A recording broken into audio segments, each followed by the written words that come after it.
What's going on, guys? Welcome back to the Unruly Podcast with your hosts, Sticks and Evan. Howdy. And, let's get into it. First of all, we got to give, our flowers to the GOAT. Retired again. And, retire. Don't come back. There's no reason for him to come back last year. That was just dumb. There was no reason, but he still did. Yep. I was like, for sure, like, dude's divorced. He's got nothing to go back to. Like, just play another year. Yes, not. Because I was wrong. He did say that he's coming back, or he's doing the broadcasting in 2024. That leaves all of this year. Hey, man. That's all I'm saying.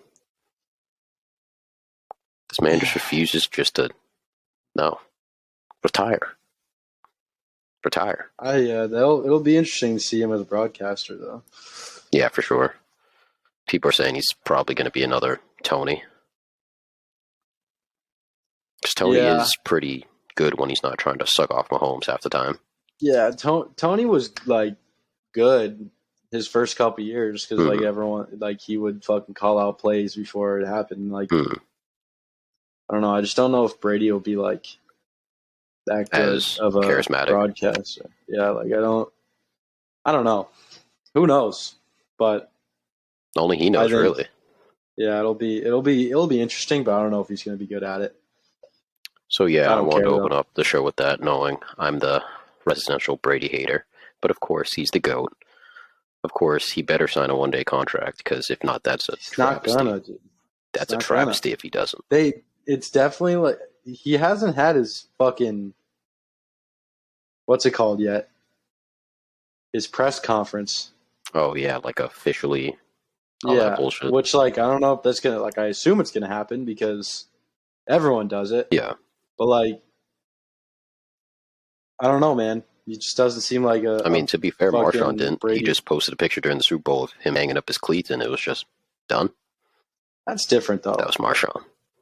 Because Marshawn doesn't do anything that makes sense, dude. Because he's the GOAT. That dude just does whatever the fuck he feels like doing that day. Pretty much. You know? I bet you woke up, he probably was like, I'm going to play next year. And then he was watching Super Bowl. He's like, nah, these guys hit too hard. I'm done. He's like, and I'm in Oakland. Nah, they're just shooting across the block. I can't do this anymore. But I want him to sign a one day, but he's not gonna. Just not. I feel like it's not a Brady thing to do. Like he doesn't give a fuck about the Patriots anymore. I feel like he'd do it for Kraft. He did show up to his wedding, so I feel like he'd do it for Kraft. Because Kraft did say he's making it happen, and I feel like he's like, all right, for you, I saw him say he's trying. Dude, I don't see it. I see it, but hey, but it's odd. And also, he retired what 4 months till season, 6 months, however fucking long. Well, the season's not over yet, sir. Well, Patriots season is over. I'm thinking about that and the travesty that's going to be next year. But because we're definitely losing Jacoby Myers, we're definitely losing. Devin was on Nikovich's podcast and was talking about me and Slater looking at each other like, wow, these guys are like, we're the oldest ones here. And basically, it was like, you got to know when to retire. And I was like, are you just playing with my heartstrings right now? Well, realistically, he should retire. He should. Like, Devin McCourty should retire. Like, I love the dude, but, like, he needs to go because he's getting up there and he's just losing every year, losing a step. But that would leave, like, if we want to re-sign Jabril Peppers, which he was kind of not great, like, that would make him the guy out there. And it's just like, I don't want that. Yeah, but I'd rather have another year because we don't really get free agents. No, we get free agents that don't do nothing. Pretty much. Or we get free agents that used to have a big name, and now we get them and they suck. Big time. Yeah, we got fucking Hunter Henry produced in his first year, and then this year he was dog water. And he's probably going to be dog water next year because I'm pretty sure he had, a quad injury that was hampering him all season? I know it was a lower leg injury, something like that. I also don't like I don't blame any offensive players. Like I give them their fucking I give them this year as a Yeah, pass just because did not have an offensive play yeah. caller. Everybody's just like, oh, first down, run. Oh no, that didn't work. So we're Run, not gonna do that again. screen. We're gonna go run again. Ah, fuck that. Third down. Oh, it's 3rd and 15. Screen. Should we do a long distance pass? Nah, fuck it. But yeah, enough Patriots talk because we're in deep hell. Let's get to the Yeah. NBA trade deadline. We'll get to the Super Bowl last because obviously that's the big thing this week. Obviously, we have a lot just to talk about with just NBA in general. First off, LeBron passed the scoring record, much deserved. That's cool. And then the next day, and I know we're not giving it his flowers. We'll get there. We got a lot to talk about the Lakers. We'll get there. And then the next day, Katie was like, "Watch this," and broke the NBA. But last week, after we recorded, Kyrie said, "I don't want to be here anymore. Trade me, or else I'm leaving in the off season." And we said, he's probably going to stay. And they said, no, fuck it. He went to the Dallas Mavericks. Already debuted, had 24 in his debut, won against the Clippers. Pretty good game. They've already won 2 games without Luke even really playing. They look good. Obviously, in the playoffs, it's going to be a little bit different because you're going to be able to trap Luka a little bit more. But since you have the offensive help, but they did give up a lot of defensive help. Dorian Finney-Smith, Spencer Dinwiddie was a solid defender. Not great, but solid. But offensively, you finally got him another superstar. And people saying it's not going to work. Honestly, if it's for, the rest of the season, going into the playoffs, maybe make a deep playoff run, I say it's worth it. Because if it fails, you go, all right, then we need to find just supporting cast members. And if it works, you go, all right, we finally have a somewhat plan of what to do.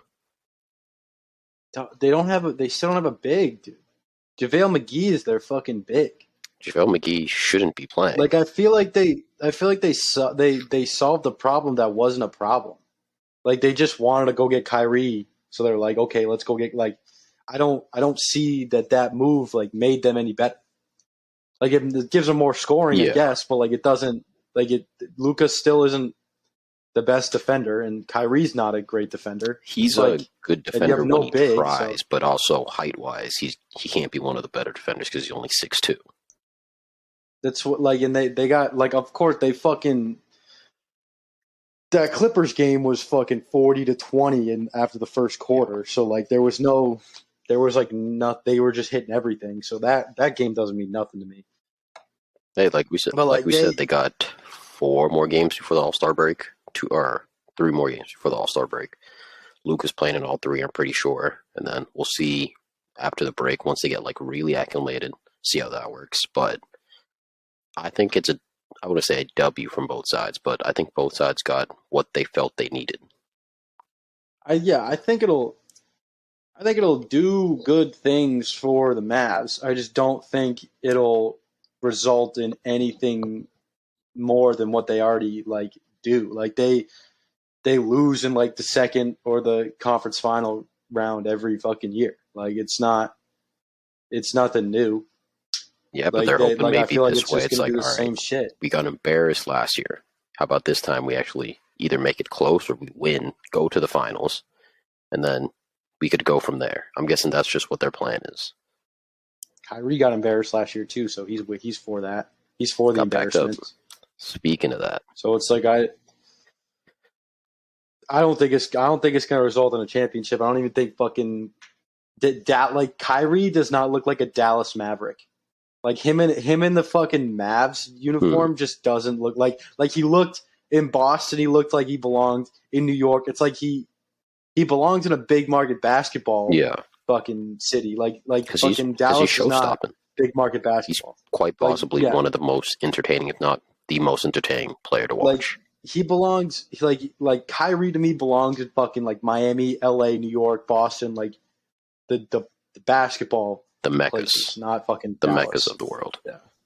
But I mean, realistically, apparently he wanted to go the Lakers, which we all speculated for, the past year now. And then Josiah went, nah, after what you did to us for the past 4 years, fuck you. We're going to take our talents and we're going to send you off to Dallas. And I still crazy how fast they fucking don't know blew how up. much I believe that, the Lakers deal was a better deal. Because when you really look at it, if from what at that point we suspected the Nets were doing, they got a lot more in return from this deal. They got Spencer Dinwiddie, like I said, Dorian Finney-Smith, a couple picks back, because they had no draft capital after getting James Harden. So it made sense. And then obviously the bombshell dropped a few days later. So because obviously Nets pack is rolled up. Fuck the Nets. Dude, Fuck the Nets. But they have so many they got what 4 first-round picks from the KD trade. That's like, I mean, I think they got the 4 picks and a pick swap in 2028. Yeah, they got 23, 25, 27, 29, and then 2028 pick swap. Don't forget they also got Cam Johnson. They got who else? They get Mikal Bridges. Mikal Bridges. And there's another. They're flipping Jay Crowder. Yeah, they flipped him to Milwaukee. Yeah, he hasn't played this year. They said they're flipping him. I mean, hey, for them, but W. Dude, for the Nets, that's W, and for the Suns, that's W. Because they're in a win now. Yeah. Like obviously with Chris Paul, Chris Paul only has a few more years left, and then they're gonna have to pay D-Book, fucking DeAndre Ayton and D-Book pretty soon. DeAndre Ayton's paid right now. That's the whole kind of fucked up thing about it, where he didn't want to stay. He was like, "Fuck y'all." So he went in for restricted free agency. Pacers were like, "We'll give you this much." He went, "Bet, I'm signing." And then that Suns went, "Well, about that, you can't actually go. So we're gonna give you that money, and then you're gonna stay with us, the team you hate right now, and the coach you hate." Which is why it's kind of been divisive all season. Which is, for one, the most shocking thing about this trade. They were able to get KD and not have to give up any of their other big 3. They didn't have to give up CP3, D-Book. Well, we knew D-Book wasn't going anywhere. D-Book's their staple. And they didn't have to give up Ayton. So, incredible W for them. Incredible. That's a great, because when they went to obviously this was 2 years ago, but when they went to the final, it was like D-Book started to not be he couldn't score like he was in other rounds, and that was their only score. Like they would have fucking Ayton would either get 10 points or no points. And when they were playing the Bucks, it was like if Ayton got 10 points, they won. If he fucking got 3 points, they lost. And then obviously CP3 was doing his thing, but he's not the scorer. Yeah, he's more of a facilitator at this point in his career. This move is like it's now fucking Chris Paul passing it to fucking KD and D-Book and Ayton inside. KD gets 30 and all D-Book needs to get is like fucking 20 and they win a game. Like I like that move from the Suns. I like that move from the Suns. For one, Ja ain't cool in the West no more. Let's just keep it that way. No. Because Suns got better. Mavs got better. Or you would say didn't get better. It was more of a lateral move. But let's say they got better offensively. They stayed the same. Yeah, well, I'll give you that. A bunch of teams out West. I mean, the only teams that really didn't do much in the West were Warriors tried to get Gary Payton, and then yesterday came out that he failed his physical, so they may get James Wiseman back, which I bet you they're pissed. They're like, we did all of this just to get James Wiseman Imagine back, walking back into the locker room. Who's not going to play. He's probably coming back like, what's up, guys? And Steph's like, fuck. I thought they got rid of hey, guys, remember me? But, yeah, that trade, and then the Nuggets pissed me off. This seemed like their year, and then they basically just said, nah, we're good. Traded away Bones Highland, the bone collector, to the Clippers. Don't help the Clippers. Don't help them. Fuck them. Let Kawhi and PG suffer. Let them suffer. God. Relax. No, You're not a Clippers guy. no, that I I just can't stand the Clippers. But yeah, the Clippers got crazy better. They got rid of John Wall in probably the craziest trade. It may not seem crazy on paper, just the storyline of it all is crazy. Because obviously, what was it, like a month ago now, he went on a podcast talking about how the Rockets were quite possibly his worst NBA experience and how like he wanted to kill himself. So they went, John Wall, you didn't do great for us this season, but you were very helpful in the times you were. So to reward you, we're gonna send you right back to the Rockets. You're worse. And he's like, Up yours, buddy. oh. But they got rid of John Wall. They got rid of Reggie Jackson. Like I said, they got Bones Highland. They got better point guard play. They got Mason Plumlee, I believe. I have all the trades right here, but they It's like all the fucking the bubble teams really like got better. Like mm, from like in the West, like everyone who's like in the play-in or like around the play-in, yeah, like at least tried to they tried make to get better fucking because they something. knew the Nuggets kind of had a clear path to make it out of the West. So they said, "Hey, we got to get better," and I respect them for it. And the trade is Clippers had Plumlee for Reggie Jackson in 2028 second rounder, which is not bad, not bad at all. And then Clippers got Eric Gordon, who their rotation kind of seems weird now. I kind of want to see what they do with it. They got Eric Gordon and 3 future second rounders for John Wall, who's probably going to get bought out because he doesn't want to play there. He's made it very clear. Danny Green, who may also get bought out, and a protected pick swapped from the Clippers. And then Grizzlies, because it was a three team trade. Grizzlies get Luke Kennard. So not bad trade deadline for them. But I don't want to harp too much on just the West. I know we only got through a few teams, but I want to talk about the losers first. I know we kind of are jumping around everywhere, and this makes no sense. But I want to talk about the losers Amen. of this trade deadline. My number one's got to be Miami. Got to be Miami. They went to the finals. They went back to, or they were close to the finals last year. Obviously ECF. They were one shot away from making it again. Went to the finals 3 years ago, lost, and then this year they're they're struggling. Kyle Lowry has not been the same. Jimmy's kind of your only bright spot. Bam has been very good for you. Telehero's been pretty good for you.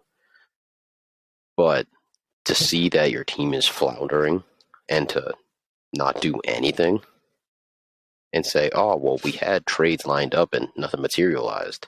Obviously that happens, but nothing? Nothing? Didn't try hard enough.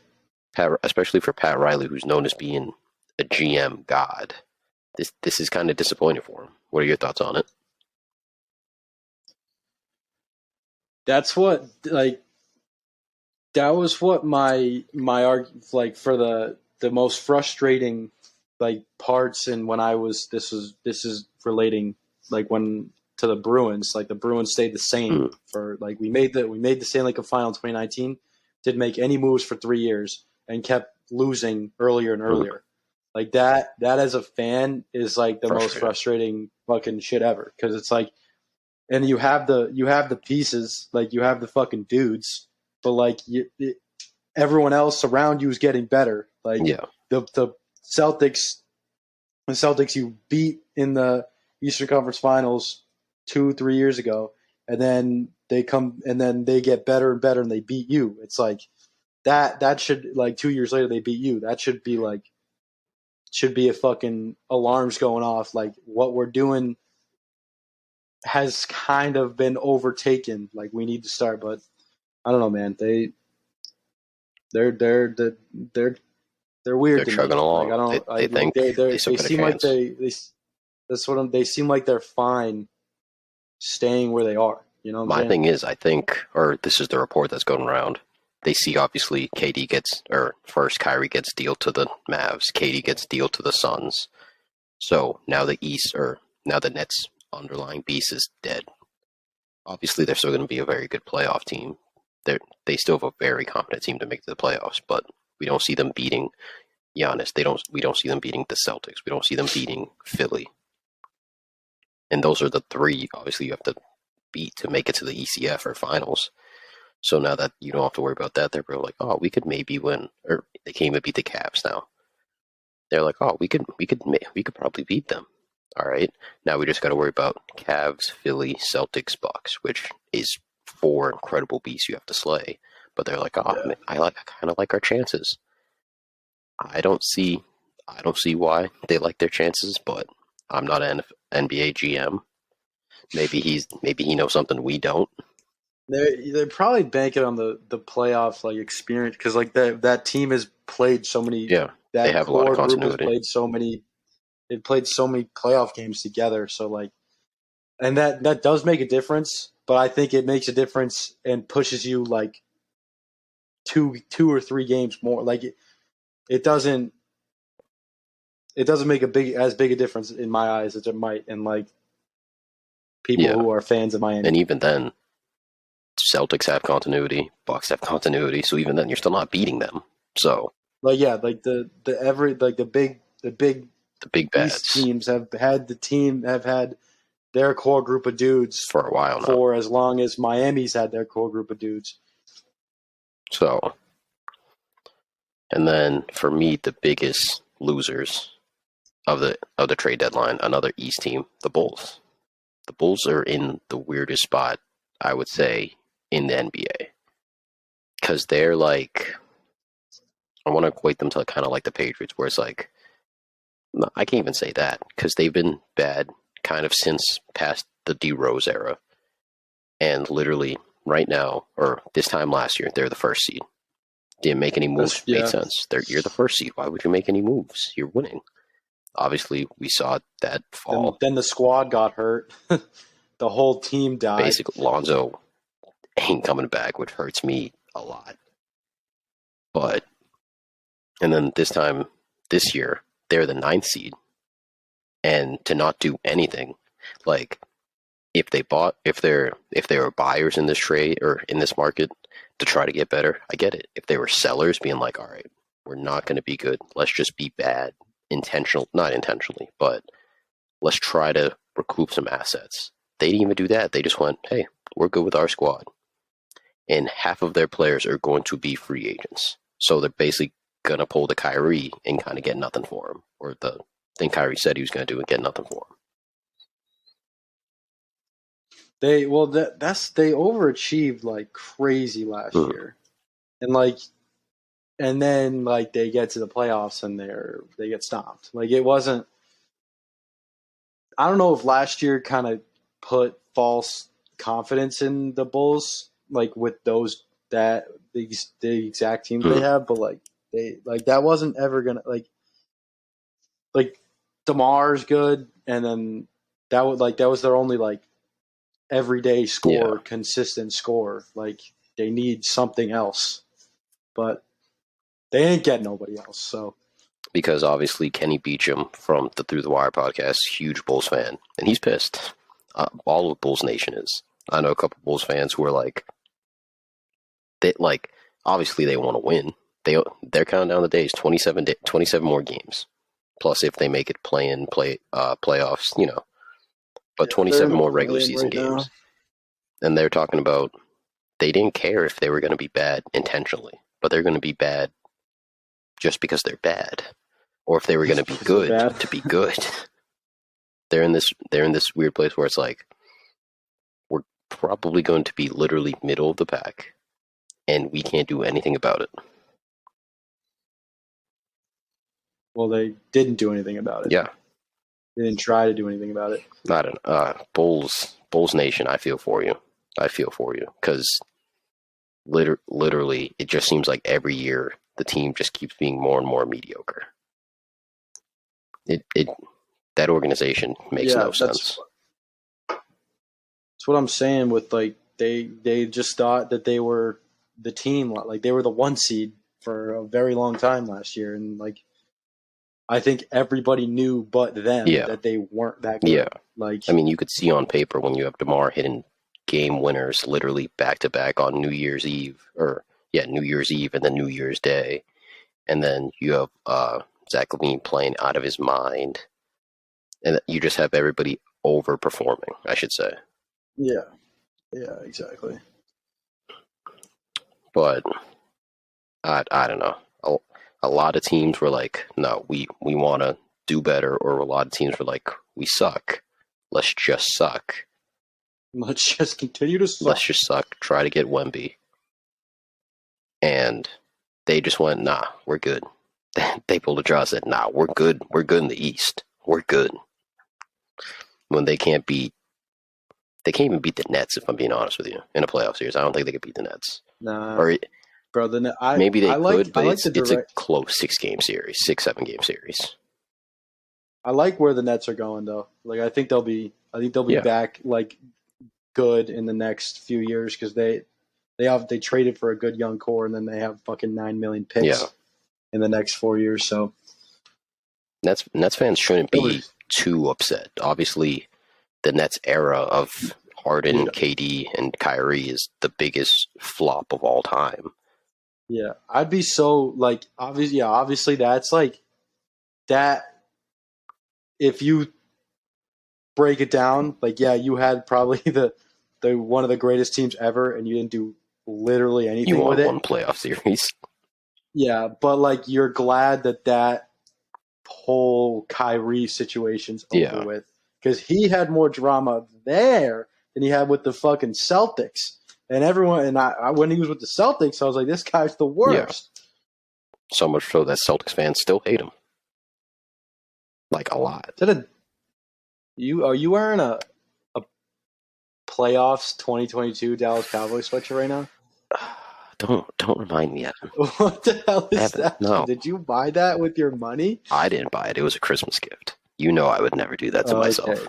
That makes it not as bad. You know I wouldn't do that. You know I know my team. Still strange. Yeah, that's like a participation award. Basically. Right there. It's really funny because obviously this was before the playoffs. Like we'd already clinched and everything.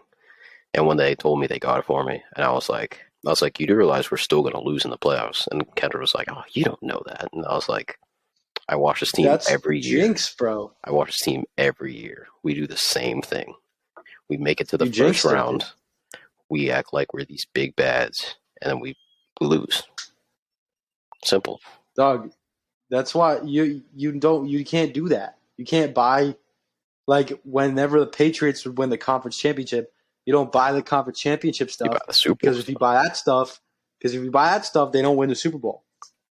And then when they win/lose the Super Bowl, whatever, and you want the conference championship stuff, you go back and buy it. But you can't buy it in the 2-week period that is between the AFC Championship and the Super Bowl.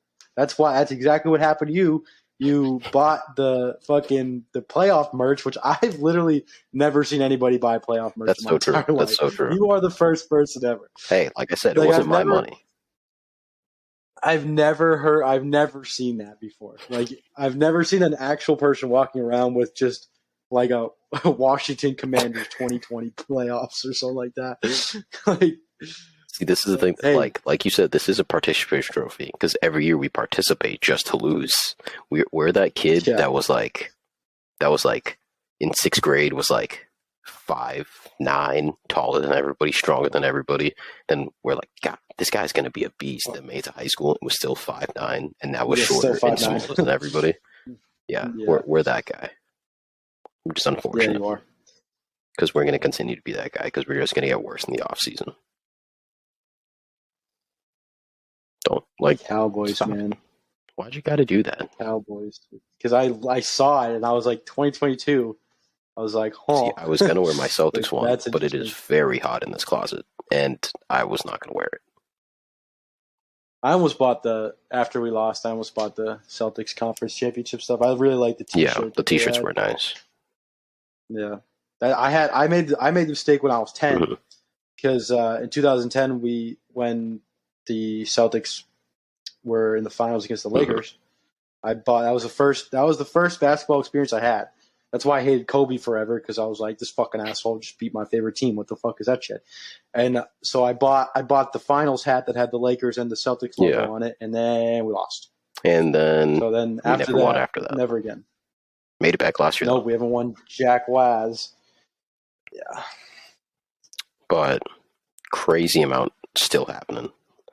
That was just a few teams. We still have a lot more just NBA news to talk about. Obviously, Lakers are the biggest market in NBA right now.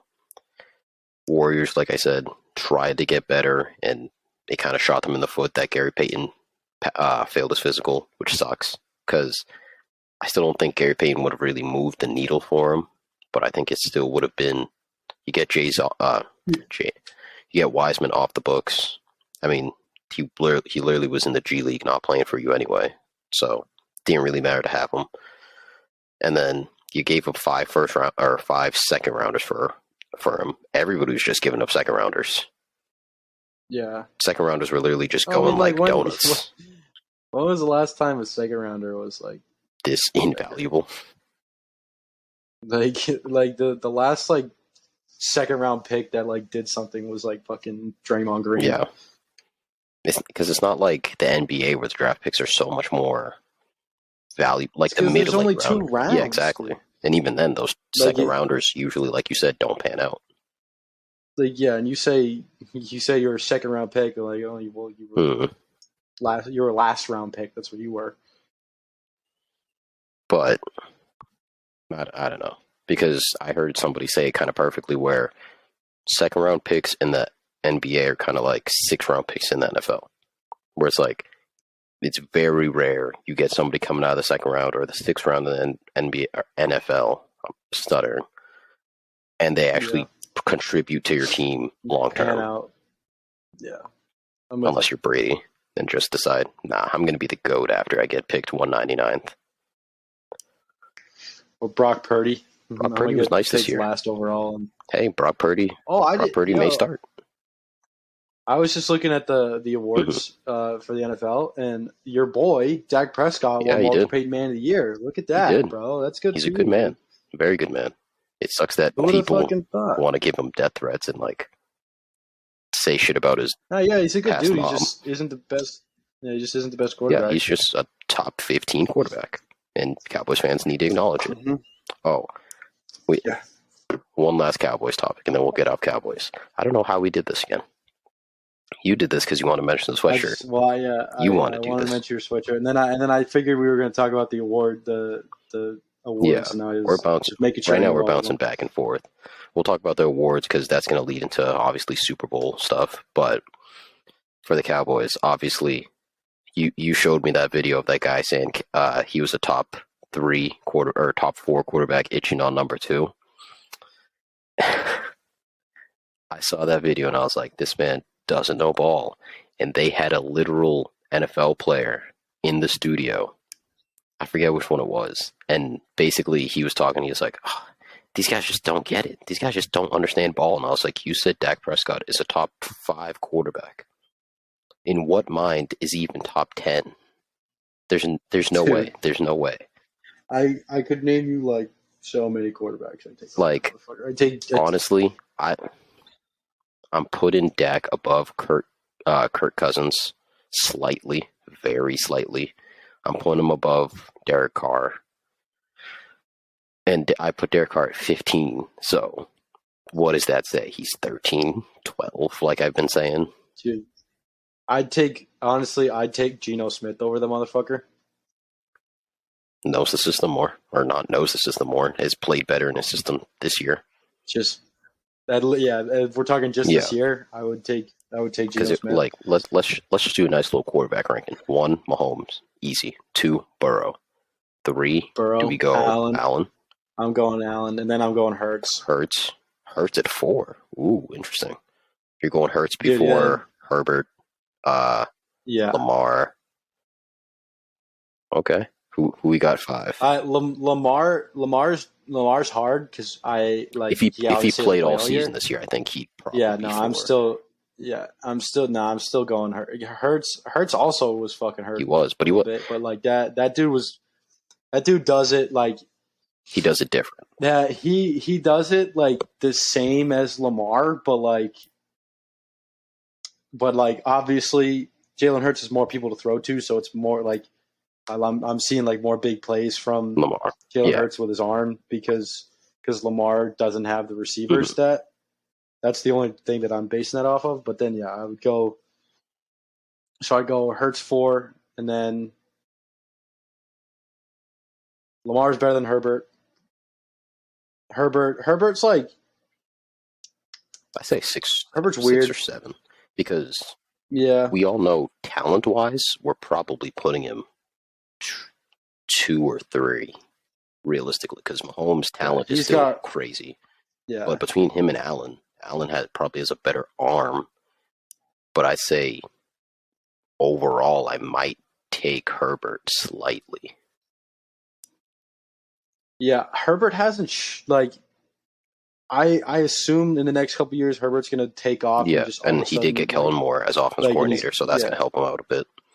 yeah that's what like he's going to develop, but like he hasn't showed me anything like crazy in like these last Yeah, couple years that he's fucking good. yep, It's just like I haven't like there was that stretch of Josh Allen beginning of this year, the first 4 games where he just was yeah. unstoppable, and then there was Joe Burrow in the playoffs last year. Mm-hmm. Like that, like those. But I haven't seen anything like that from From Herbert, you haven't seen the Herbert. dominance. You've seen No, yeah, highlight plays, you've seen crazy tight window throws, but you haven't seen the dominance of I take this game over and nobody could take it from me. We've even yeah. seen that from Like Lamar. we've like there's no like no human being should ever lose 27 when they're out 27-0. That's just all I'm gonna I say. don't put the full onus blame on him, but to be fair, you didn't score any more points. You didn't score points. You didn't complete passes because that's all you do. Mm-hmm. Like all you do is throw the fucking football. And like if you were smart, you wouldn't throw it as much. But like you know, like I To be fair, I understand can't that. even really put that on him because their run game is That's what Austin I'm. Eckler. They need an actual run. I love Austin Eckler, but he's not a running back. He's a No, receiving back. He's a glorified I receiver. understand. Yeah, I understand about the running. Like you can't call run plays, but You gotta, someone had to call the yeah, run you plays. gotta Nobody was. try. You gotta try. And but like yeah, you can't throw incomplete pass after incomplete pass. Like if you're gonna punt, like at least complete a pass for 2 yards Run out some and like clock, get the something. clock going. Like that's basically a run play. Mm-hmm. But like you can't just keep fucking doing the same thing and like punting the ball after you have the ball for 30 seconds. Like that's just a recipe for Disaster. disaster.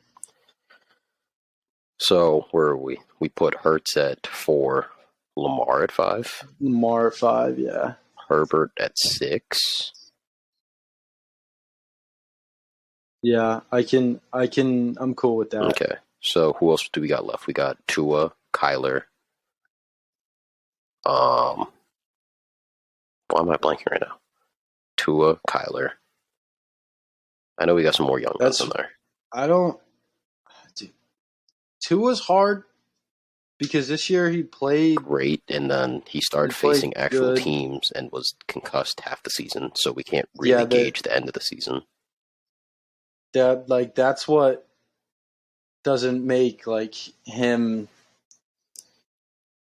like he's got Jalen Waddle and Tyreek fucking Hill. Tyreek, which I know I just use that argument for Hurts, but like I don't know how actually talented the guy is. True. Like But to be I'd fair, put we've seen you don't have to be the most talented if you have a great team around you, a la Trent Dilfer, a la Joe Flacco, a la some of these. Joe Flacco was elite He was, in that playoff he run. was, and Like he and was we could not even elite. say the last year of Peyton. Obviously, we know what Peyton is all Oh time, yeah, he but the got last year of carried. Peyton was atrocious, and Yeah. that defense carried him to the Super Bowl. Which, hey, he carried offenses for years before that, so it doesn't really matter.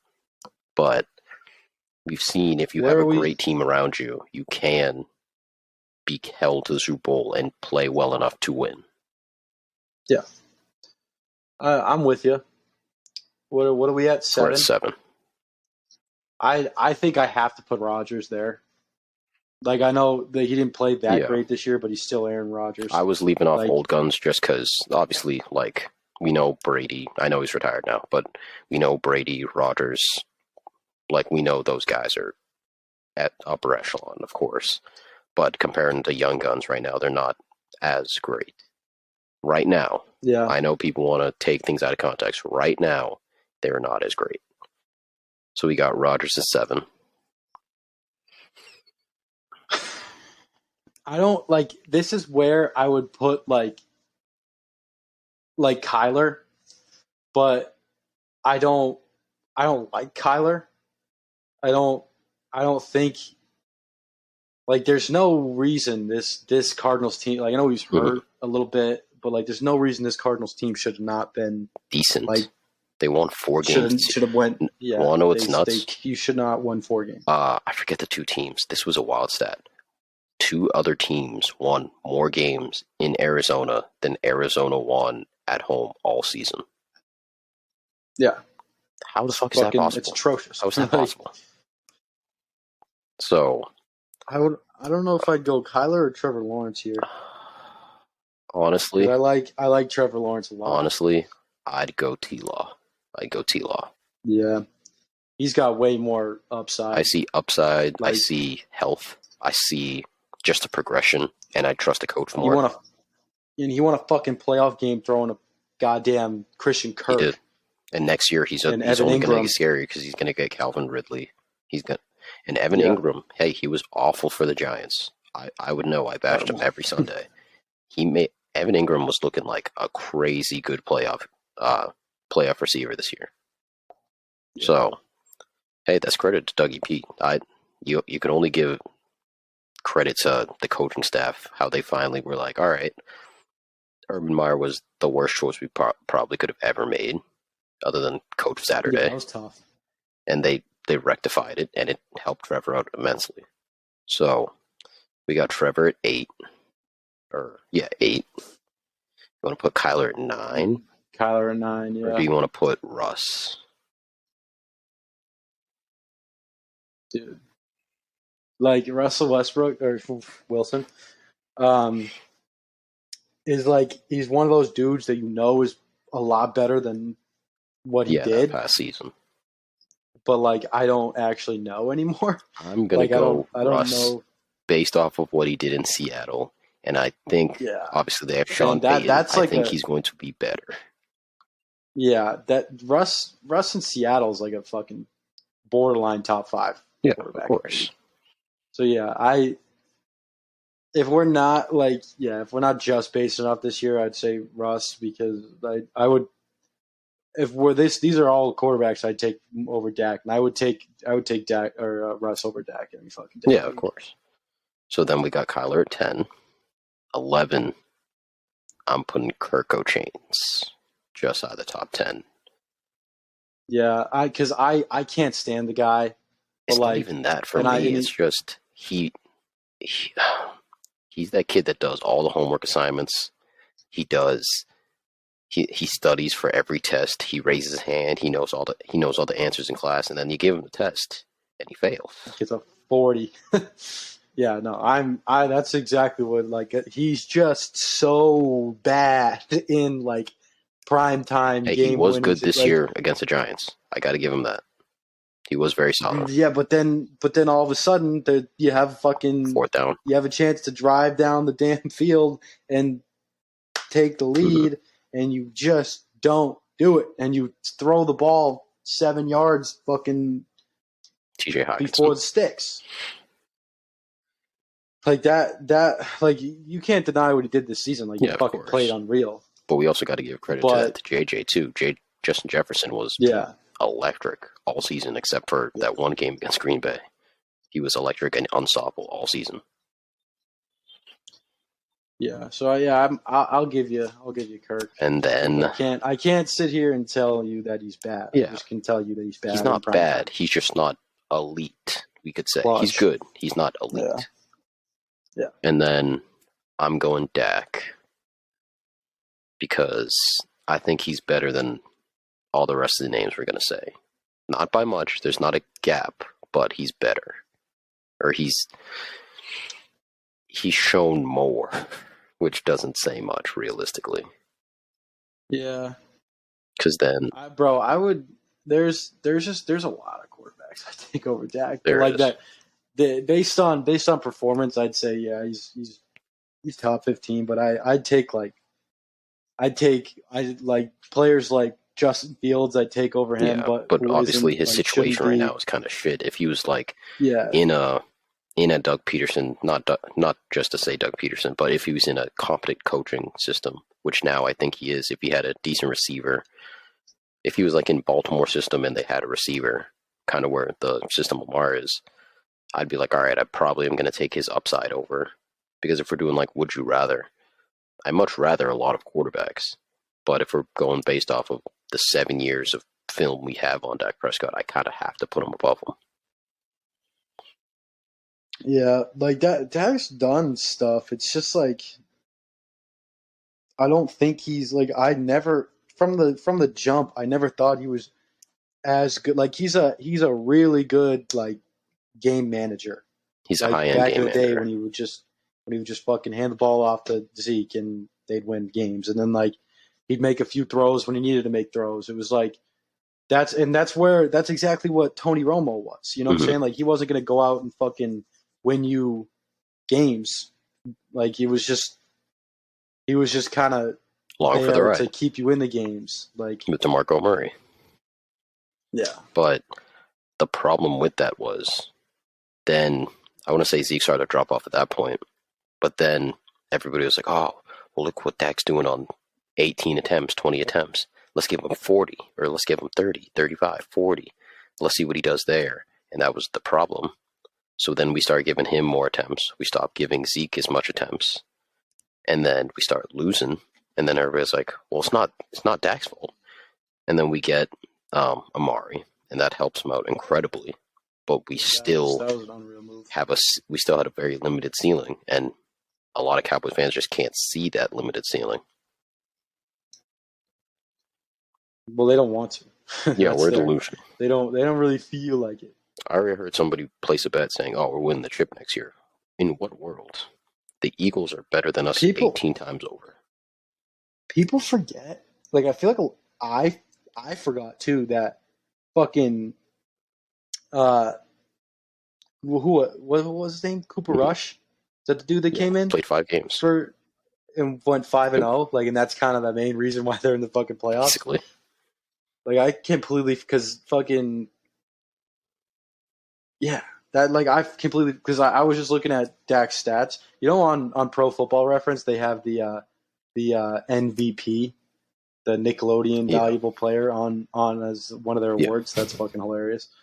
But I saw he went 8-4, and I was like, well, that don't make no sense. I was like, that's not enough games. And then I was like, oh yeah, Cooper Rush went 5-0. He did, Forgot about that. and realistically, that's what saved our season and kind of bolstered us into this weird position where, and that's what annoys me, because I'm not going to sit here and say literally before Kellen Moore got fired, I wasn't calling for his job per se, but he's not really the problem. I just wanted a different face, because Yeah, Dak, we know we're stuck with Dak. We can't get rid of Dak realistically, and I was hoping, all right, we all know what Kellen Moore is. He's a great offense coordinator, but at the end of the season, it gets stagnant.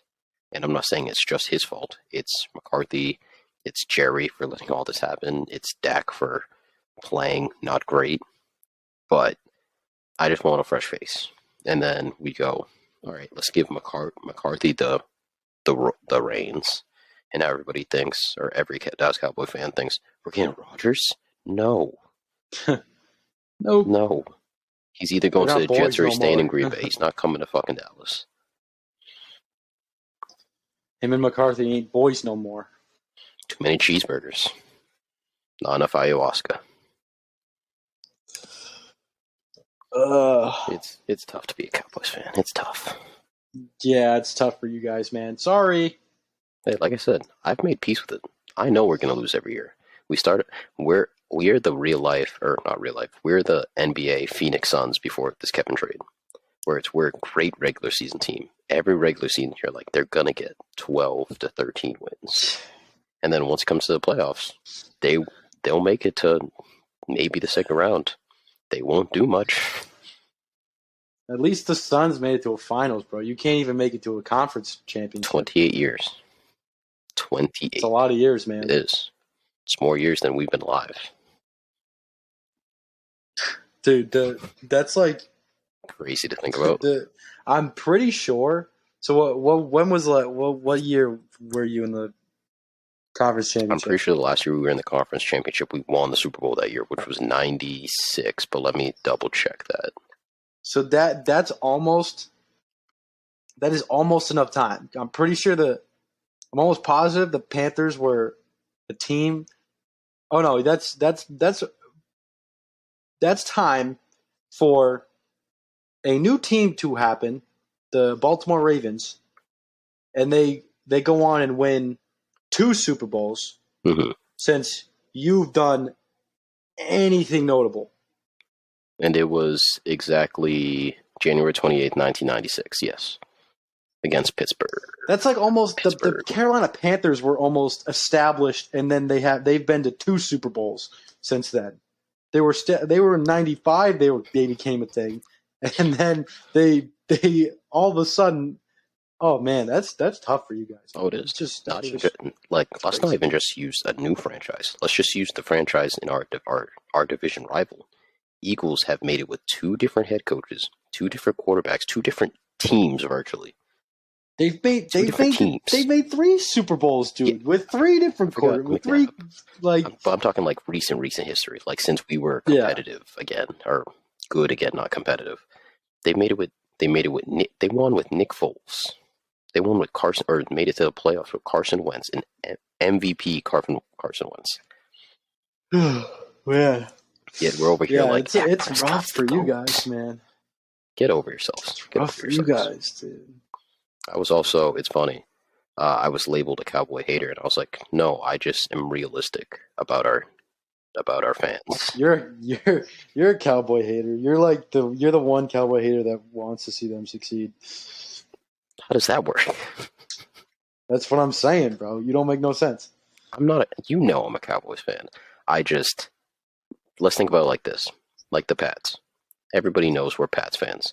Do we see us making the Super Bowl this year? No. We have a lot of holes. Same thing with the Cowboys. I wish we would make it to the Super Bowl. That's why I can't stand the Eagles that they made it again this year. I wanted them to lose so fucking bad. Them. And then, but I could see, quarterback.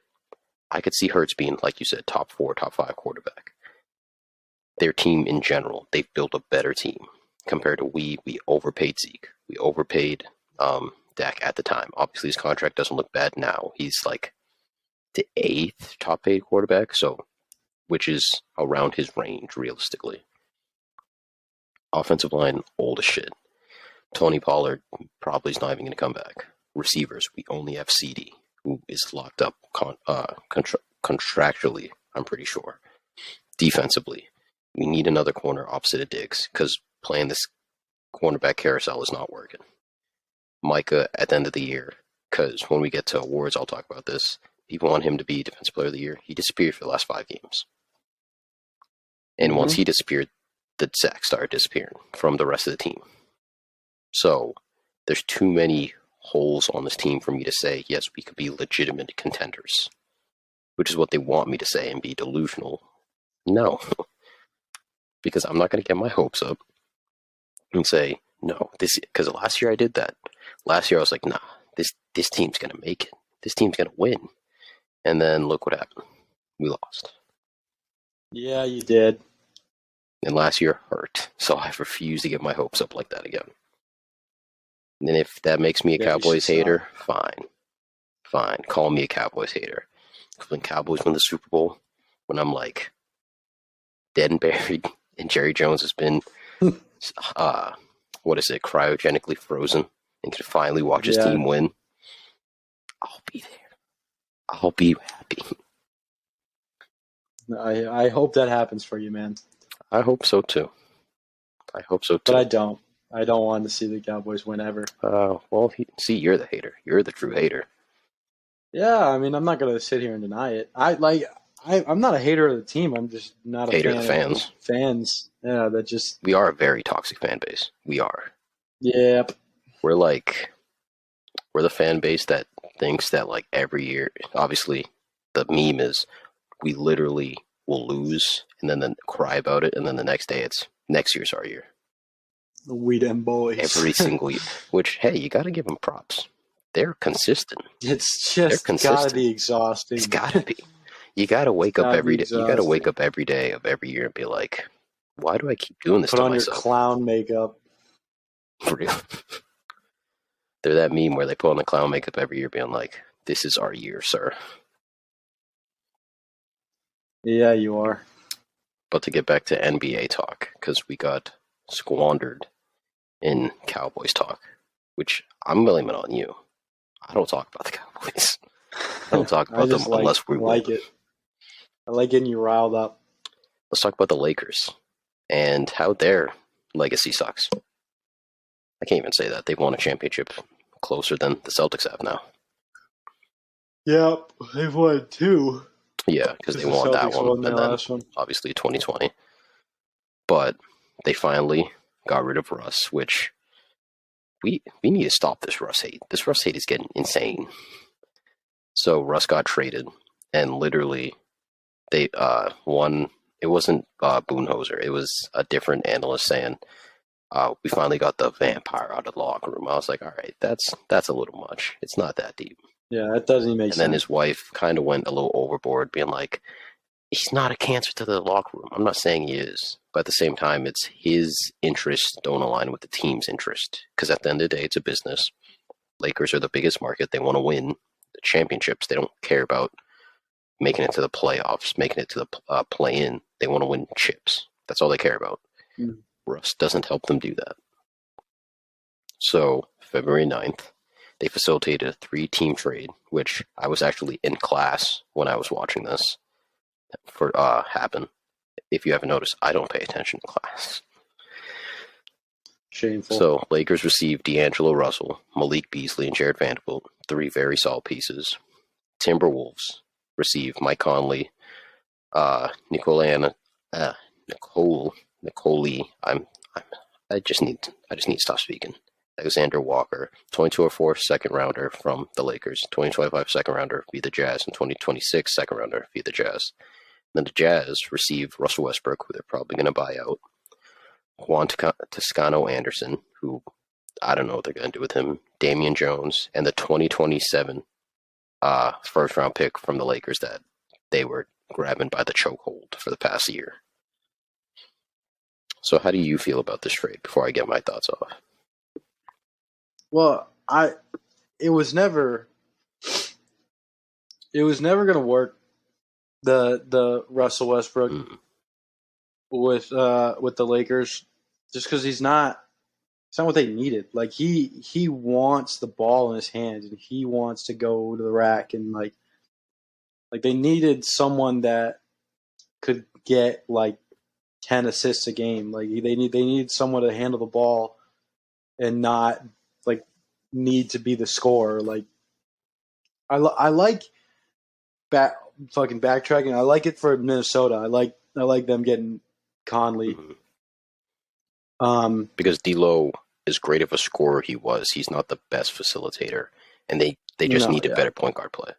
They needed somebody to not have the ball so that Ant could have the ball more, because he's their superstar, their future superstar, I should say. That's what I'm a fan of that. I think that'll make, because they're still pushing to try to. They're in the play-in right now. I think that'll work out well for them, and I think it'll work. I think the Lakers it works for. Like it definitely makes them a playoff team. They're not gonna make the playoffs. Really? I don't think. No, I don't think so. But I think it sets them up better. Like they don't have to pay fucking they don't pay Russ anymore. They don't have to fucking deal with like it just wasn't working, and I didn't think it was gonna work when it was told. When it was announced. Yeah, but it was cool to see LeBron and Russ play together for a little bit, I guess. But I mean, was it really cool? I don't even know. It wasn't even good basketball to really watch. But it was like hey, they're on the floor. That's true. Cool. 3 top 75 players if we're adding AD in the mix. Yeah. It was an interesting experiment. Didn't work, so move on. Yeah. For the Lakers, I do think they're going to be a playoff team. I don't think this makes them contenders, but I do think it makes them a playoff team because you get depth back, which is what they were lacking when they got Russ. Because they gave up all that depth to get Russ and pay him all that money, which kind of strapped you so you couldn't get depth. Obviously, they got rid of Kendrick Nunn early in the trade deadline to get Rui Hachimura. So right now, I think the reports are their starting five is D'Angelo. I don't know who they have as two. And then they got Braun, Rui, and AD. I think they said it may be Malik at the two. So that's not a bad starting five. It's not bad. D'Lo definitely gives you scoring. We're going to see how he plays off of LeBron and AD. But it still kind of forces you to still have LeBron still be your facilitator, which is kind of what you wanted him not to be at this age, and it still has to be. But I don't know, because Lakers, I don't know what they really want out of this trade. Because for getting Russ off, hey, you got exactly what you needed. No more Russ, no more having to pay him, like you said. But when it comes to chips, where does this help you? I don't think it. I don't think they were trying because like they weren't gonna win one with Russ, and they're not gonna like. I don't think that the LeBron era is going to win any more the chips. Lakers another chip. Like I don't know if they know that or they think that, but I think this move is just so they're not the Lakers that missed the playoffs again. Like especially with LeBron hitting his record this year. To miss the playoffs after that, it'd be pretty disappointing. Yeah. So like I genuinely don't think this is just a desperation like we want to make the playoffs this year kind of move, but yeah, who knows, man. And then I wish I could get in the minds of some GMs sometimes. Yeah, know? True. Because a lot of Laker fans have been kind of on Rob Pelinka's ass, and he hasn't done enough. If anything, he's kind of ruined them. Not even just Rob Pelinka himself, the whole Lakers organization and Jeannie Bust and all them. A lot of Laker Nation is upset with them, I should say. Which makes sense. You went and got Russ, because obviously you have your two superstars, and go, yeah, this is going to work. And instead of putting a lot of pieces around them that, just do your job pieces, they went, nah, when those two can't score, we need another superstar. We don't need depth. Yeah. When in the playoffs, we've seen you don't need, you do need superstars, but you need depth more. Because if you don't got your top guys performing, you need guys who could just do their job to help those guys not have as much pressure on them to be like, all right, no, I still have to score, just keep chucking up shots. Yeah, that's why the Warriors beat the Celtics last year, because fucking Wiggins decided to score 25 points, and then Jason Tatum decided to score 0 points, and there was no one to step up for the Celtics. Yeah. So, but to talk about Lakers, obviously, LeBron, the GOAT, hit the record, beating Kareem for most points all time. It was a beautiful moment, by the way. Just to say that everybody thought it was going to be either a LaFuck You 3 or it was going to be the Skyhook. I was really hoping it'd be a LaFuck You 3 because that shit would just be hilarious to. Yeah, dude, that move is like stupid as fuck. That move is stupid as fuck, but it works. Which is what makes it so funny. It's just like looking at the ball. And it's so funny because he does it, and everybody knows what's going to happen after that, and it still works. He's literally the spam artist. He's the spam artist where it's like, he's just going to do the dribble crossover 8 times in a row, but he still gets past you. LeBron would get past me, but that's not the reasons. No, he would just literally just go, all right, I'm just going to play bully ball with you and just crush you inside. Yeah, dude, he would. Yeah, nah, bro. I think I'd score a basket on LeBron. One basket in a game of 21. Oh, I'd score 0. I'd score 0. I'd get a steal though. Yeah, I'd have to have the ball first. True. And I'd have to make it on the first shot I take. Because once he gets the ball back, you're not getting it back. and I'm no blood, no foul. I'm fucking shoving him. Like there's I don't no. think he's moving. I think you're going with But all like your I'm force, and he's going. trying. Why'd you do that for? Well, Little man, a he's man like, can relax, dream. relax. You know what I'm saying? Man can dream. I think I could. I think I could get. See now I'm thinking about it, and I'm like, if it's like winter, because Yeah, it's it's always everyone winners. plays winners. Like he'll just he won't miss a shot, Exactly. and if he does, he'll just grab a rebound over me. So now I'm rethinking it. And I don't think I'll get a bucket That's why I off was him. saying, I But was like, realistically, even if he doesn't play tight defense on me on that first basket and I get the ball, I'm still missing. I'm still missing. that's what like I have to hit that shot, Like, I'd have to and put then the faith of basically Christ I into it. win. If I make that shot, I win, and I hope that LeBron knows that because I scored 1 point off of It's a him, win. It's a win. I'm like I won. I don't care if you score 50 points straight. I scored a point on you, bro. Would never happen, True. but dreams do come true sometimes. You never know. But to talk about the GOAT, now he's first in scoring, fourth in assist, second in finals points, second in final steals. Just incredible. Just it was a beautiful moment. Like I said, Kareem was there to give him the ball. Kareem looked like he had a horrible night the entire time. It was really funny to watch because now he's just that old man who hates new age basketball. He's got no stake at the GOAT conversation anymore. And I will say, Kareem is one of the most underrated superstars of all time. But I think it's also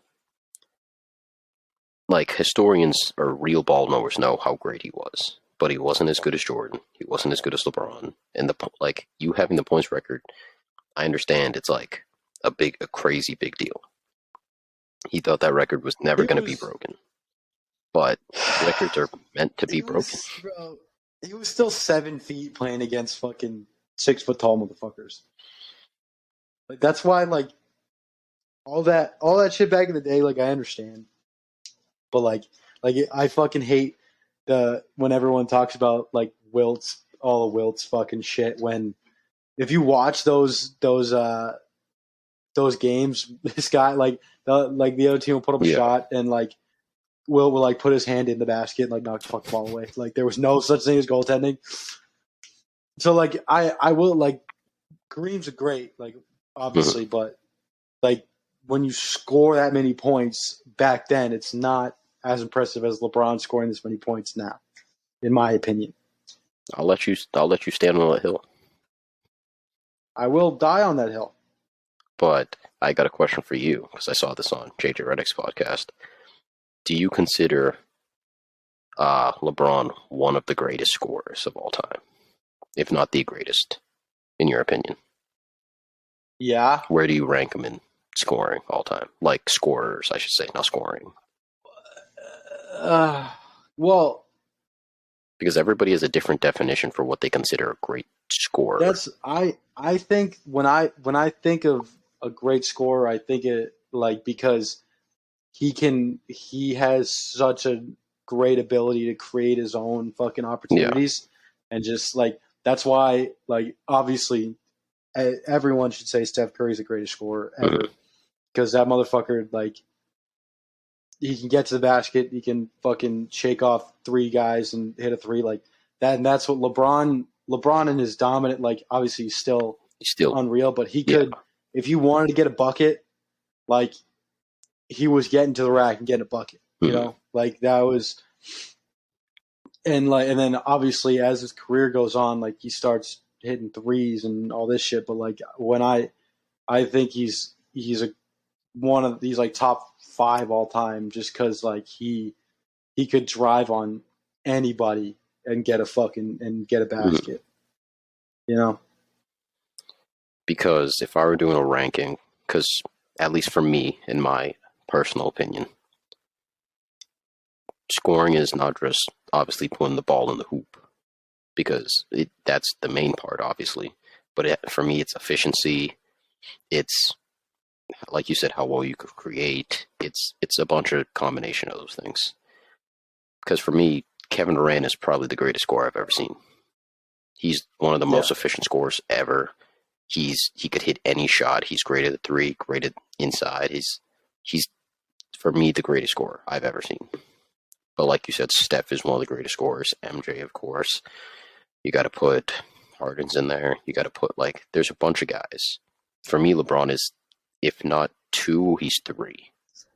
Because I may put MJ over him slightly, but even then, for me, it's a toss up.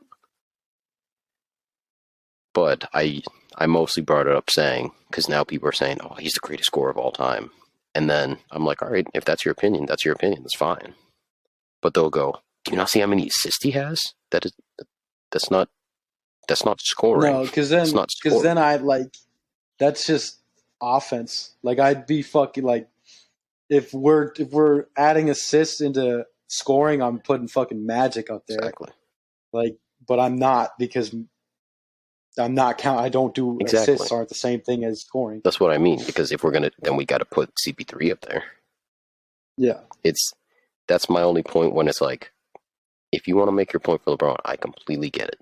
Because I do think he's a great scorer, and I don't think this record has anything to do with him being a great scorer. I think he was a great scorer before he got this record, and if he didn't get this record. My thing is, it just pisses me off when, to make your point, you take something out of the bag that didn't need to come out of the bag, where it's, oh, but he's a great rebounder. That's not scoring. Oh, but look at how many assists he can make. That's not scoring. If you want to say playmaking, fine.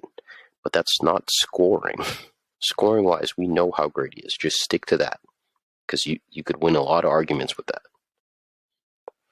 But for the Lakers, where do I see them making it this year? Like I said, I see them making the playoffs. Meaning they get the top 6 seed, or they get 6 or 7, I believe it is. And then I see them maybe making it tough, but getting bounced out first round.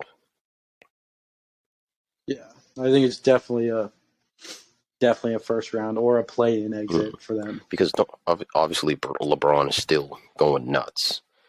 But if they're one of the lower teams, they're going to be facing one of the higher seeded teams. Like, let's say Nuggets stay at number 1 and they go to 6 and they face Nuggets or something like that. They're not being the Nuggets. If they face maybe a Warriors, and Warriors aren't exactly healthy, maybe. But even then, I still feel like Warriors still have more depth than the Lakers do. And I trust the health of the Warriors more than I trust the health of the Lakers.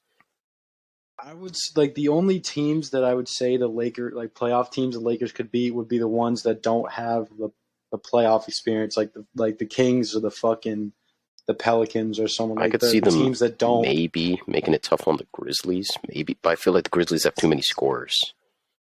Yeah. Ja's great, Desmond Bane is great, Jaren Jackson Jr. has been pretty good inside offensively this year. It'd be tough, but I think that's probably their best matchup of one of the better echelon teams that I could see them beating. But even then, it's tough. It's like you said, this was a little bit more of a lateral move where it's out of desperation to make the playoffs. It wasn't to win a chip. Yeah. Even if we go Clippers, the Clippers are going to beat them. Even if Clippers didn't make any moves, the Clippers were still going to beat them. They just don't have enough pieces and depth to win against any of the upper echelon teams. Because you hear some of these guys saying the Lakers have a scary chance, and I don't disagree with you star wise. Yes, when you have LeBron and AD, anything is technically possible. But if you're facing one of these upper echelon teams and you got to worry about, okay, say AD sits. Yeah, now you have Mo Bamba, which we didn't talk about in the trade, but you get Mo Bamba, who was really ready to go out of Orlando. He's okay inside, but he's not great. He can still get bullied on the boards. And then you lose a lot of defense. It's just, I don't know. We're kind of being around the bush, walking in a circle with this. It sucks. Lakers, I'm happy for you to make the playoffs, but that's about it. I don't know where you even go from after this year, realistically. Yeah, that'll be interesting. Because apparently they're in talks to extend D'Angelo. And I'm like, don't do that because you don't even know how he plays with LeBron yet. Yeah. So, and now back to NFL. You have the awards pulled up, so I'll let you talk about the awards because the only one I watched was Dak winning the Walter Payton Man of the Year. And then I was like, well, all my Cowboys are now out, so not watching. So obviously Mahomes is MVP, which I loved and hated at the same time. I understand. Like, which basically means he's going to lose a Super Bowl. Yeah, don't. So that's cool. We'll get to that. We'll just read out the awards. Comeback player Geno Smith, the boy. Can't argue with that. Cannot argue with that. Dak Prescott, Walter Payton Man of the Year. Sauce Gardner, D-Rook. I was for. I'm for that. Mm-hmm. There was no other. There was a. Aiden Hutchinson made a pretty good case, but Sauce was just too dominant this year. He was just too dominant. That's what. The only reason I was like with Aiden Hutchinson was because he had 3 interceptions. 3 interceptions, 7 only defensive lineman or only player to have 7 sacks and 3 picks in his season in a rookie season. I was like, what the? I was like, how do you get 3 interceptions? Brian Daboll, Coach of the Year, makes sense. I'm with it. Very much with it. I was also for Mike McDaniel. Mm-hmm. I thought he could have been Coach of the Year. But obviously the Giants' turnaround was. I feel like if way better. They didn't have that massive collapse at the end with Tua getting hurt, I can't just put on Tua himself. He did get concussed twice, basically 3 times. That really kind of put it down on the season. They lost a lot of people. It's not completely on Tua, but they did have a very dramatic downfall at the end of the season. My Coach of the Year though would be Doug Peterson. I think Doug Peterson should have won it. I can't disagree with you. Taking the crappy Jaguars and turning them into a playoff team to win a playoff game. That's I know it's a regular season award, but it's still that's impressive. That's impressive. And the team wasn't even that good. No, like the team itself is not. Yeah, on paper is not that great. Offensive Player of the Year, Justin Jefferson. No shit. There's no arguments there. Rook, Garrett Wilson. I wanted Olave. I wanted fucking Kenny up in Seattle. I think he just didn't have enough games under his belt. I think he only played 9 or 10. He dominated when he was when he was playing. Like that was like main, like when Geno Smith, I know, like isn't the best fucking quarterback ever. So like that run game really like helped them fucking obviously. D Player of the Year, Nick Bosa, obvious. There was no one else that I thought would even be in the running. No, and then the Hall of Fame class. This was very divisive. I'm a big fat fan of most of these. Fucking Rodney Harrison didn't get in. Kind of upset about that, but I don't think he's ever going to get in, just because he had like 2 All Pros and 1 Pro Bowl. So, Joe Thomas, deservingly so. Deserving, absolutely. Zach Thomas, deservingly. Zach Thomas should have been in there. Not to cut you off, but Zach Thomas deserved to be in there a while ago. Yeah. Joe Thomas first ballot is huge. DeMarcus Ware, Darrelle Revis. Rondé Barber surprised me. I feel like he was on that Giants team, right? No, he was. That's Tiki. He was the yeah, he was Bucks. He was on that Bucks Super Bowl team. I'm pretty sure, and I think that kind of swayed a lot of voters. I think that's why. I just thought I thought he was like one of the bubble guys, but I didn't think that. But hey. Good for Dion's been saying, they've been a little bit lenient on guys they've been letting in. So, but we'll talk about that after we get done with the awards. Then a couple dudes I've never heard of: Don Coryell, Chuck Howley, Joe Klecko, and Ken Riley. Mm-hmm. I can't argue with most of those. DeMarcus Ware dominant, Darrelle Revis dominant, Zach Thomas dominant, Joe Thomas dominant. Rondé Barber is the only questionable one, but like, and I as a Patriots fan, obviously I wanted fucking Rodney Harrison, but he just doesn't have the accolades or the No, he has had the individual success. he was unreal, but he was labeled fucking dirty, so like no one really fucked with him back Mm, then. But it is what it is. Like I can't fault yeah. the people for not. Devin Hester didn't get in. That sucks. So to bring up Devin Hester, he was one of the names, obviously, going into the ballot. People were very divisive about. You had half the planet or half of football fans saying, of course he doesn't deserve to get in. He's labeled as a wide receiver, and he was not a good wide receiver. He was a punt returner. And then you have guys who actually know ball, like Deion Sanders, Yeah. other Hall of Famers saying the definition of what you should be in the Hall of Fame is you change the game. And literally, how I think Deion described it, he was like, he made it so that if you're on fourth down, you don't go to the bathroom. You gotta wait Dude, till he's tackled. he made like what's boring nowadays, like the fucking Yeah, he made kickoffs and exciting. punts. He made that shit. He returned the opening kickoff in a Super Bowl to the fucking for a touchdown. Like he was so like dominant. Like that's what the Hall of Fame is, like dominance Mm-hmm. in your area. And he was dominant returning punts and returning He's kicks. the Like most there's all no time, and that's what, like you said, he was dominant, which makes no sense. While you have some guy, and I'm a big proponent in at this point we should take guys out. Like I understand it kind of makes no sense in a way. I said this even with like the top 75 for NBA. There's some guys I get it.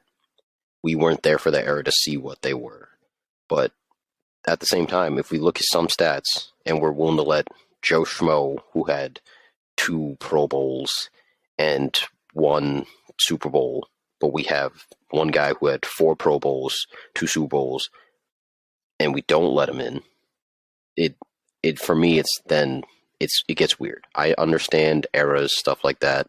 I'm just trying to say where it's like we won't let Devin Hester in, being like, oh well, we're gonna label him as wide receiver, but we'll let some of the old guys need to get in there. No, they don't. If they weren't dominant, they don't need to get in just because they were older guys in their generation. They don't need to. It's supposed to be a select few. Like I'm even yeah, it's for that some guys, like some classes where it's like you have like two or three, or you don't have the seven, however much it is, realistically. I just don't understand the arguments again. Like he's the greatest returner of all. Like if you're labeled the greatest something of all time, like there and you like just because it's not labeled like fucking Matthew Slater is listed as a wide receiver on our Yeah, roster, and he's caught one pass, but he's made 10 Pro Bowls. Like, in my opinion, Matthew Slater should be in the Hall of Fame too. But all those people that have the mentality that special teams isn't a position, or like, then why is it in the game? Like exactly. that changes. The Patriots won a game off of a punt return. Like if it's not part of the game, then like why is it? Or if it's not as important, why is it still being? Why is it still happening? Just give fucking teams the ball 35 the Yeah, 25, dude. Like it just doesn't make. If you're gonna argue against it, then fucking take it out of the game. Makes no sense.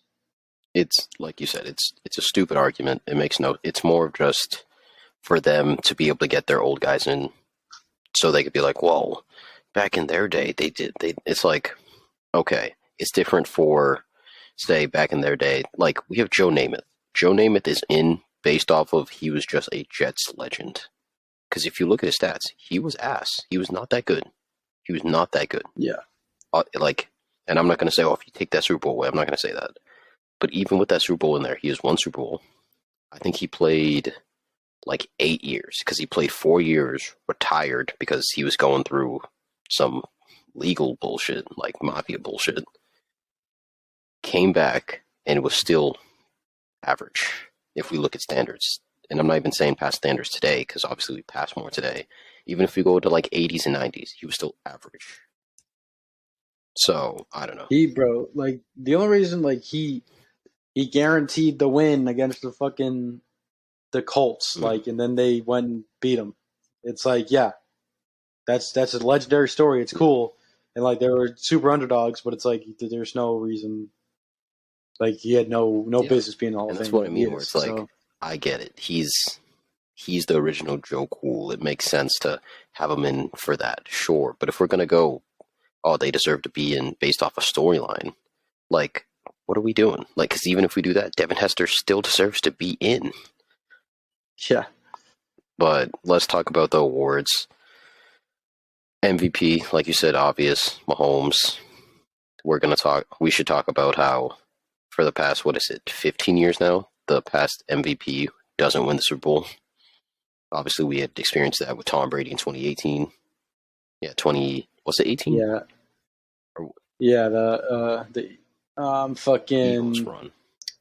yeah, the Eagles run, and then the Matt Ryan won it the year Mm. before when we beat them, and then Brady won in '07 and And we all lost. that jazz. Yeah, But I hope Mahomes breaks that mentality just for the simple fact of it's nuts that literally it's kind of guaranteed if you win that if you win that MVP, you're just not winning the Super Bowl. You're just not. yeah. Can I tell you something real quick? Yes. I just for whatever reason I wanted to look at Joe Namath's stats. He only so he had 27,000 yards, which is cool, I guess, but he he only threw more touchdowns than interceptions once, and that was his rookie year. Exactly. He threw 18 touchdowns and 15 interceptions. He threw he threw 173 touchdowns and 220 interceptions. Exactly. That is, and That's that's not a tough, good dude. ratio. And That's that's like and he only had like a winning record like three mm, times, bro. the Like year they went to the Super Bowl. I think the first year after he came back from that pseudo retirement, and the year before the Super Bowl, I believe. yeah, it's just crazy. I just wanted to throw that in there. I don't know why I was looking at it. The only reason why I bring up Joe Namath, I know it's kind of a weird name to bring up because we talk about how just cool he is, shit like that. I was listening to this thing about his life, and basically just like how he went from, I think he played at Auburn in college or some shit like that, and like tore his ACL, some crazy, and then beat Bama, and Bama was like the powerhouse then, like they are now, which was like super divisive because then he went to the NFL and was like supposed to be kind of how Joe Burrow was, where, oh, well, we don't really know if he's going to pan out, and it was great considering to them because the Jets had nothing. The first 3 years didn't do anything. In his fourth year, won the Super Bowl, and then immediately retired after because he had some mafia business going on, and they're like, either retire and you get to keep your bar, or you keep playing and you got to shut your bar down. And he was like, I want my bar, so I'm retiring. And then he was at his bar and he was like, this isn't football. So he sold his share and then came back to football. And I think there was only like a 6 month gap in between. I think he literally came back like mid season or some shit like that. I just want to give context of why I'm giving Joe Namath because I know Joe Namath does have a very cult following by the Jets because he's their only good quarterback in their history. Yep. But yeah, so to talk about Mahomes, deserving MVP. I know Hurts had a very strong case if he didn't get hurt, and that's what kind of sucks. I wish he was able to play the full season healthy, so that we would have really been able to see who won. Because it would have been close. It would have been close. It really would have been. Yeah. It would have been. That's what I would have given the nod to Hurts if he played the whole season. But Because I know Hurts fans are saying, well, it's not all about touchdowns and passing yards, which I understand because rushing yards, Hurts was killing them. And even just his impact on the ground. He had a 300-yard game rushing against the Green Bay Packers, followed up the next week with a 300-yard passing game. So we all know what he was doing. It was just the injury. The injury crucified him at the end. yeah, And then Offensive Player of the Year, like you said, the only other person we could have went was Tyreek, and JJ past Tyreek with like in week 13, 14. So Tyreek wasn't getting Yeah, that back. there was no question there. Defensive player of the year. And this is what I wanted to say earlier. Cowboys fans were like, Micah got robbed. Micah got snubbed. Micah had, I believe it was week 12, 13, and Micah only had like a sack and a half less than Nick Bosa. And it was still a pretty close race at that point because it still could have been Micah. After that game, he disappeared. I think he had He one was a and a half more sack the rest of non-factor, the dude. season. He was a Yeah. non-factor the last like 4 or 5 weeks. So that's like He, that was the only argument I had against him was like, where were you he didn't do like the anything. last few weeks? He had that one sack early in, it was against the Giants, and then he got a half sack in another game, but it was still like nothing really. Like it didn't impact the game at all. Neither of them did. Yeah. So Nick Bosa deserved it very easily. I'm a huge Nick Bosa fan, so I was happy because I feel like he's been in the running for the past couple years, but he just kept getting hurt, so he wouldn't win it. So I'm glad he finally gets one. And then what was the next award? Comeback Player of the Year. Yeah, Gino. The only other person I really could have seen was Saquon, but Gino was just different. He was different this season. Well, yeah, Gino's story is just like It's better. unreal. Like, yeah, like he hasn't played like real life football. Like 4 he years. hasn't started a game in 4 years, and then just all of a sudden makes a Pro Bowl and is like one of the better quarterbacks in the league. And especially if we just talk brings about the the trade, Seahawks. like Russ gets, Broncos get Russ, and it's Broncos supposed to be this powerhouse going against Mahomes every year. And then obviously Seahawks are supposed to be just bad. And then obviously they switch positions where I wouldn't say Seahawks were powerhouses, but they were pretty good, and the Broncos sucked. So I think that kind of leads into it. Coach of the Year, Brian Daboll.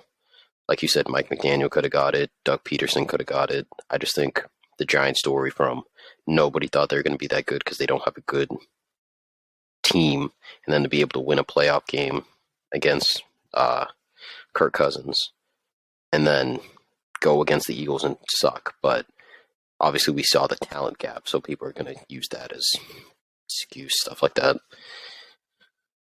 And then what else do we got left for awards? Rook and D-Rook. And D-Rook was pretty clear. Like we said, Aiden Hutchinson could have had a chance, but Sauce was just different this year. He was just different. Yeah. And then Offensive Rookie of the Year, it could have been Kenny, but I feel like since they already gave it to Gino, they're like, and I can't even say that because they gave the Jets 2 players. Maybe just offensively, he was just there more. Because he did play, I'm pretty sure, every game. And if it wasn't for Zach Wilson kind of fucking up his stats, he would have had an even better stat line. I did see that Kenneth Walker had more first place votes than Garrett Wilson had. Like I said, he was a dog this year. I just think it was more consensus, like above football fandom, that they're like, Jets are probably going to get both. Which is the first time since, I believe, the Saints did it with Kamara and Lattimore in 2017. Yeah, because Zeke and Dak won it in 2016 together for offensive. And we have now reached the point of the episode where we're going to predict the Super Bowl. So I'll let you start off because I know you hate both of these teams and you want both of them to lose. I hate both of these teams. I want a meteor shower. I'm gonna go Eagles. I'm gonna go Eagles. Yeah, I bet on the Chiefs though. But I'm gonna go Eagles.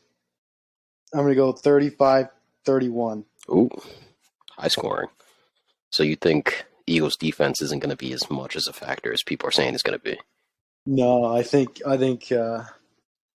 Mahomes figures it out a little bit, puts up a 30 bomb, but they lose. I've been pretty on the money all playoffs, and I think this is the one game I'm unfortunately going to get wrong. But I'm going with the Chiefs. Can't go wrong with Mahomes. Like you said, I think he figures it out, and I think I'm not saying the Eagles' defense is overrated because it is not at all. But I I've been giving Chris Jones his respect on the Chiefs' defensive side. I'm gonna take some of that respect back. I think Eagles are gonna kind of run through the Chiefs' defense, and I think it's gonna be pretty high scoring. But I think it's gonna be 30, 34, 28. We're on the same. And then Super Bowl MVP, I'm going. They'll probably give it to Pat. If he wins, they'll probably give it to Pat to give him the Super Bowl and regular season MVP. Realistically, I'm going Jason Kelsey as my MVP. Nah, I'm gonna say AJ Brown has like 150 yards and 2 tutties, and I'll give him the Schmitty would the be MVP. Schmitty would be nice. I just like seeing other people Yeah. win it, not quarterbacks. Who do I want to win it? Realistically, I'd probably go. I want the Chiefs to have a crazy good running attack. I want Pacheco to get it. I just really like his running style and his story. I want Chris Jones to get it. I want him to have like 3 sacks. I just don't want to be a quarterback. I know obviously if Eagles win, I like Jalen Hurts, and I love Pat Mahomes, but I just want to not be a quarterback. It's just MVP is already a quarterback stat or a quarterback award, so let's make it something different. Come on, I'm pretty sure the last time it wasn't a quarterback was Edelman. Yeah. So I just want something different. And with that, I'm with you. We're concluding today's episode. Let us know who you think is going to win the Super Bowl. I'm posting this tonight, which is, what is today? The 11th. The Super Bowl is tomorrow. So won't have that much time to respond. But let us know who you think is going to win, what the score is going to be. Let us know if we were right or wrong. Roast us about any of our comments we made today about how much I think Cowboys suck and Tom Brady's probably going to come back. About how you think LeBron is. What was your LeBron take?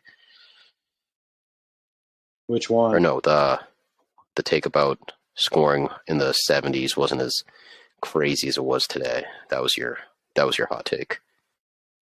That is my hot take. I will die on that hill. Hey, you die on it. I've died on a lot of hills this show. Or not this show. You have. I've died on a lot of In hills. your lifetime. It's time for you to get on some hills.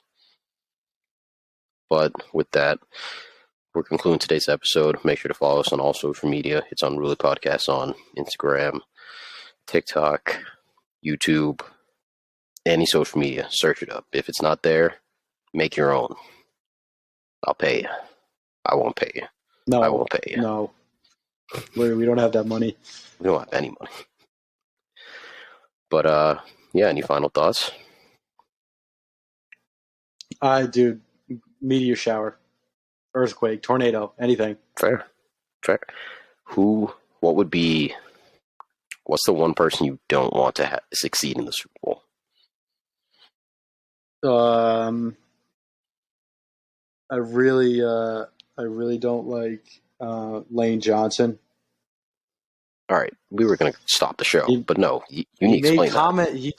He made comments about the Patriots back when they beat the Patriots. And The underdog comments. Yeah, I'd rather have fun and win 1 Super Bowl than be miserable and win 5. Shut up. Grow up. Hey, he may win 2, so he may be happy and win 2. Hope he doesn't. But no, Chiefs are winning. Put a stamp on it. Put your money on it. You already did. I did. Hey, you know ball. You know Chiefs are winning. I just jinxed it. And that'll be all for today. So catch us next time. I'll be posting on Fridays. Back to our regular schedule Fridays. And with that, we'll see you next week. Bye. Goodbye.